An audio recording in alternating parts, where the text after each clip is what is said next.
Today I'll be sharing many different ways you can farm gold in the Cataclysm pre-patch, and preparing gold is going to be important so you can also get your professions up to 525 even quicker, or maybe even purchase yourself level 85 epic items. As of right now, many people are leveling the new profession archaeology, and you could also do this yourself to make a bit of gold. When you survey around for the different fragments, there's a chance that you'll get a green keystone, and these can be sold on the auction house to anyone who wishes to speed level this profession. Most of the keystones cost anywhere between 150 up to around 350 gold each. Two of the best ways to make gold in the game is going to be to join gold TKP runs, but also to flip items on the auction house. Especially transmog items can be flipped for a high profit.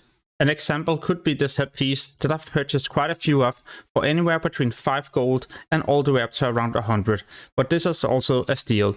I'm also trying to farm the headpiece myself in the open world whenever I'm in Outland, and it can be farmed from this creature. I use an add-on that is a rare scanner, and this will scan for nearby rare enemies. On my map I can also track the different spawn locations, so it's going to be a lot easier to farm these. I'm mainly farming rare creatures when I'm also farming gather materials at the same time to increase the gold that I make, and you could also be scanning for rare creatures if you're going to level up an all character in the pre-patch. Whenever I have some leftover honor, I'll spend this on these epic gems and flip them on the auction house. This can be purchased in Stormwind City as an alliance player or Ogrima as a horde player.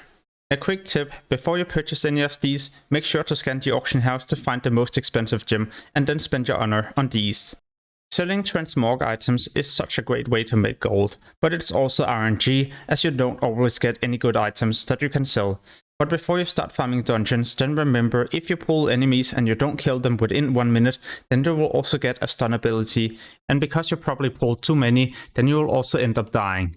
So the first dungeon I like to do is Sulfur Wreck, that is located in Tanaris. This is a quite easy dungeon, and I like the way that you can pull simply by mounting up. One of the main reasons why I like to farm the dungeon is because a lot of the plate items you get in here will also be selling for a high amount, especially if it's either a chest plate or leggings. The items you're looking out for should be Saltstone and Tyrants. Some of these will be selling for the same amount as one WoW token, so if you get one of these items, you will also have enough to get 1 more month of subscription. By the time you get bored of doing Sulfur Wreck, you could instead head to Dire Mall. Ever since the pre-patch went live, you no longer need a key to enter the dungeon, or well, to open the gate or door. One of my other favorite spots is in Celebes. There's going to be many camps where you can also find these creatures. The reason why I like to farm these is because they have a chance to drop items that also sells for anywhere between 5,000 up to around 20,000 gold. Just remember, a lot of these expensive transmog items also has a very low drop chance, so you could potentially end up farming here for many hours. Whenever there end up being a lot of competition in Celebes, I just swap to the nearby raid, Ankarai, and then start farming this by myself. In here you will not have any competition, and the good thing is that there's so many creatures you can pull.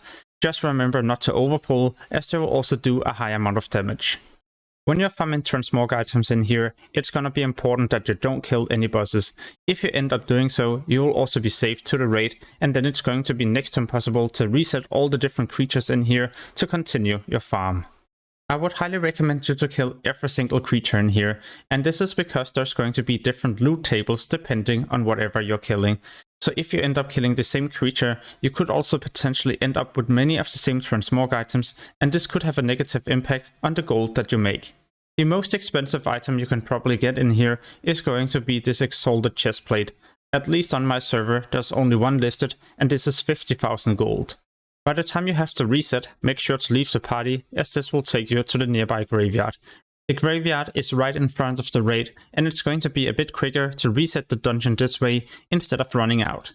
When I have to farm raw gold, I like to go to this location in Icecrown. I know these creatures are level 80, but if you have some decent gear, you can also kill them in next to no time.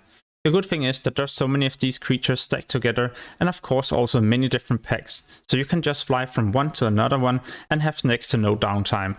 When I sell everything that I find to a vendor, I'm making around 750 gold an hour. If you post the green and rare items on the auction house together with the cloth, you're probably making anywhere between 1500 to 2000 gold an hour. So I hope you enjoyed this first part of my Cataclysm gold making series. I'm going to release a lot more of these in the future, and of course also other useful Cataclysm videos and guides. So make sure to subscribe and hit the notification bell to get notified the next time I post a new video, but also to help me reach 40,000 subscribers.